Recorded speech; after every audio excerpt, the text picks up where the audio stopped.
This happened near Glasgow, Scotland. I was 16 years old, living with my parents, my siblings, our cats and dogs. A few days before Christmas, our whole family was gathered in the living room watching a holiday movie.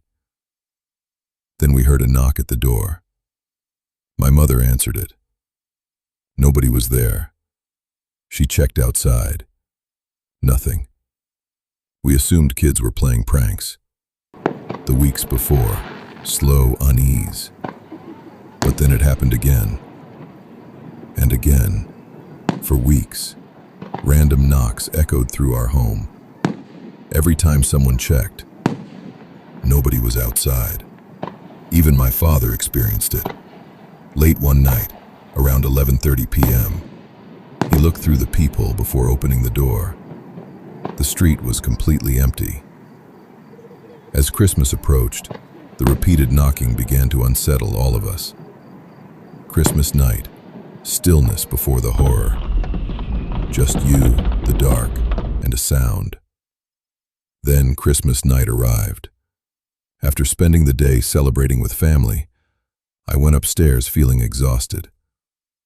Sometime after 2 a.m., I woke up. Couldn't fall back asleep. I lay there in the dark, scrolling through my phone. And then, I heard a faint knock. I wasn't sure where it came from. My room, the window, maybe somewhere else in the house. I sat frozen in silence. Then, I heard footsteps coming up the stairs. The stranger, slow terror. Each word lands like a step on the stairs. At first, I assumed it was my dad heading to bed. But when I stepped out to look, it wasn't him. It was a man I had never seen before. A complete stranger, already inside our house. He appeared heavily intoxicated, wandering through the upstairs hallway, opening bedroom doors. Terrified, I quietly backed into my room. Moments later, I saw him leaving my younger sister's room. That's when I finally acted. I ran into my parents' bedroom and woke them up. Together we went downstairs. And there, sitting comfortably on our couch, was the stranger. Several of my dad's beers had already been opened. When confronted, he insisted the house belonged to him. He refused to leave. Eventually, my father physically dragged him outside. We thought it was over. The window, sudden violence. The calmness shatters along with the glass. Then glass shattered. The man punched through one of our windows. Broken glass flew into the room. He shoved his face through the opening and began screaming threats. He claimed the house was his. He said he knew who we were, and he promised he'd return. Police finally arrived and took statements. Snow had fallen that night. Officers followed a trail of blood from the broken window to a nearby playground. There, they found him and arrested him. The truth and what remains unanswered. Later, authorities discovered that he had actually lived in our house years earlier. He claimed he had simply become drunk and accidentally entered the wrong home. Maybe that explained the break-in, but it didn't explain the knocks, the ones that had been happening for weeks beforehand. To this day, none of us know who was responsible for those. And honestly, I'm not sure I want to know. I was living alone. A small rental house, just outside town, at the end of a quiet dead-end road. Only a handful of neighbors nearby. And at night, the entire street went completely silent. I worked from home, rarely had visitors. That's why. The knocking immediately caught my attention. Night 1, cautious curiosity. Normal at first, let unease creep in. It was 8:45 p.m. on a Thursday evening. 4 firm knocks on my front door.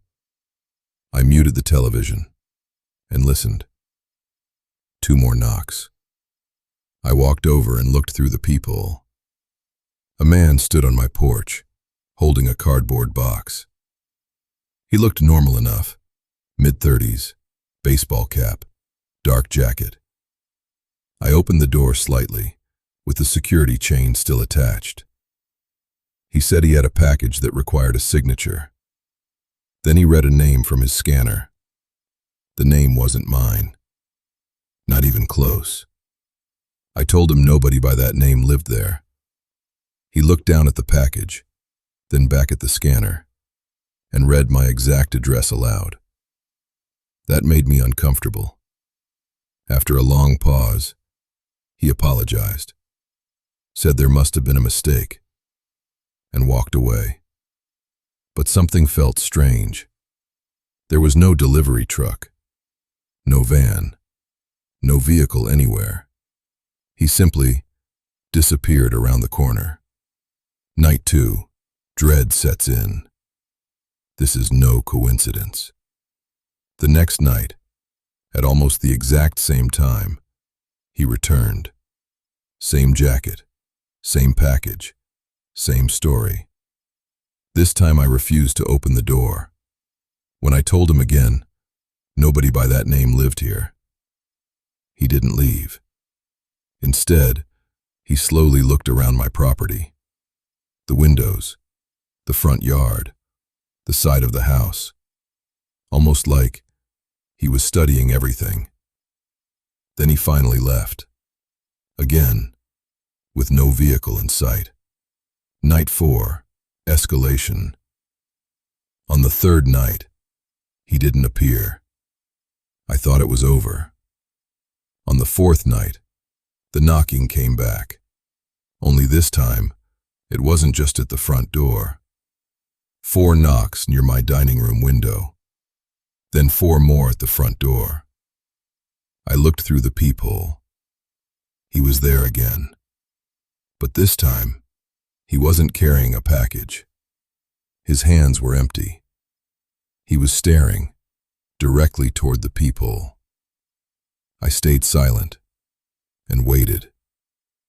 Later, I checked through my blinds and spotted him standing across the street, near the tree line, watching my house. The break-in attempt. Sharp, urgent. Every sound matters now.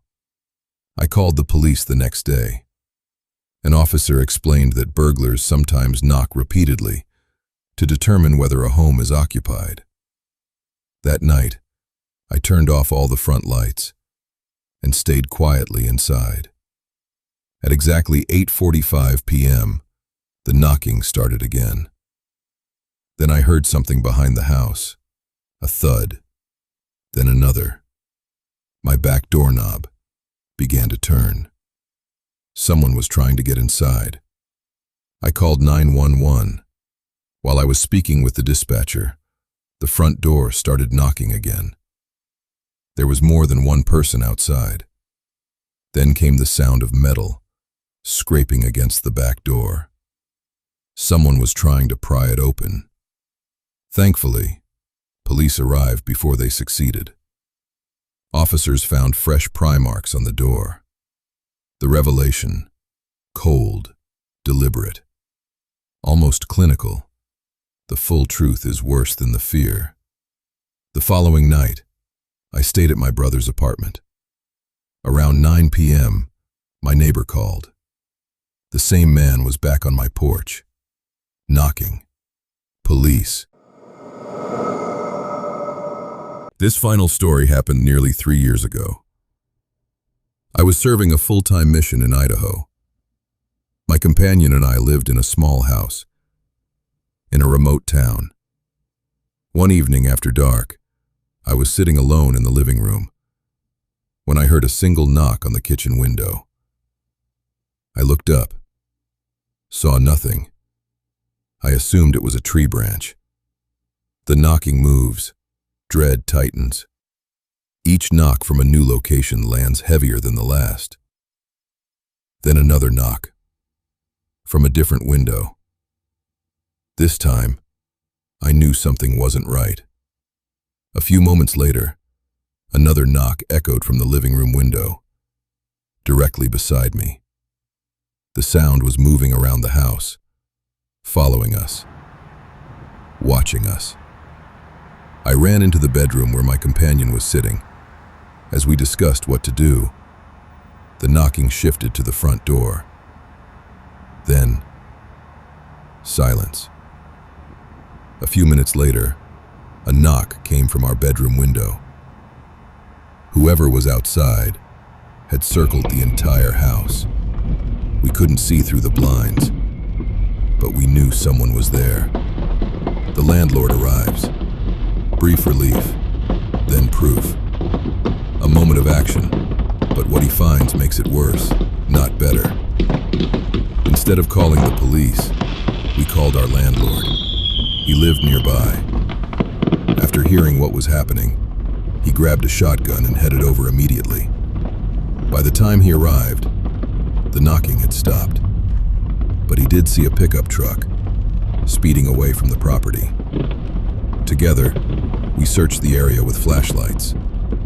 In patches of snow around the house, we found footprints, a single set. The tracks circled the entire home, window to window, door to door. The evidence confirmed what we already feared.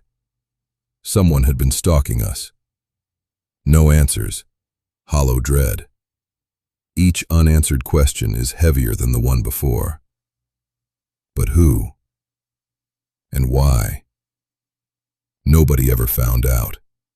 No suspects, no explanations, no confessions, nothing. The final thought, deeply personal horror, almost a whisper. This is the moment the story truly lands. To this day, the thing that scares me most isn't the knocking. It's the fact that when I first looked toward that kitchen window, I may have been staring directly at that person and never even realized it. Warm clothes, call to action. Those were 4 terrifying true stories involving mysterious knocks and unwanted visitors. If you enjoyed this video, make sure to leave a like, subscribe, and turn on notifications for more real horror stories. And remember, the next time you hear an unexpected knock, late at night, think twice before answering. This happened around 2010. I was 6 years old. My dad was deployed overseas, leaving my mom to care for my older brother, my sister, and me. One rainy evening, my mom and I were sitting on the front porch, just watching the storm. The man appears, slow unease. That's when we noticed him. A man, walking down the middle of the road. He wore an oversized yellow raincoat. At first, nothing seemed unusual. But then, he slowly began moving toward our driveway. My mother immediately stood up and grabbed my hand. The man stopped beside our garbage cans. Then he started yelling. I don't remember what he was saying.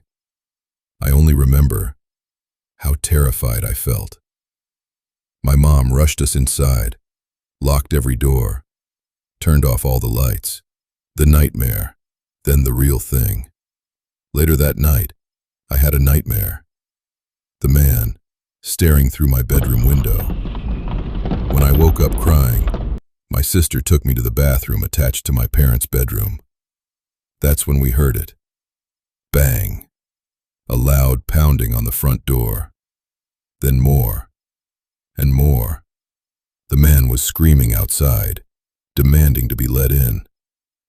My mother searched frantically for the phone. She couldn't find it. We had no way to contact anyone. For what felt like hours, we sat huddled together in the dark, while the stranger continued shouting outside. Eventually, The noise stopped. The man disappeared. Weeks later, the violation revealed. Each detail is a wound. Let them land one by one. Weeks later, we woke up to find our front door standing wide open. A window screen had been cut. The house had been burglarized. Money was gone. Valuables were missing. Even my childhood piggy bank had been stolen. But the most disturbing discovery was a container full of our family's savings. Gone. Taken from my bedroom, the room where we slept. Police investigated. Nobody was ever caught. Unanswered. Haunting. The uncertainty is the horror. To this day, nobody knows whether the burglar was the same man. The man in the yellow raincoat. Maybe it was. Maybe it wasn't. Either way, it's a memory I will never forget.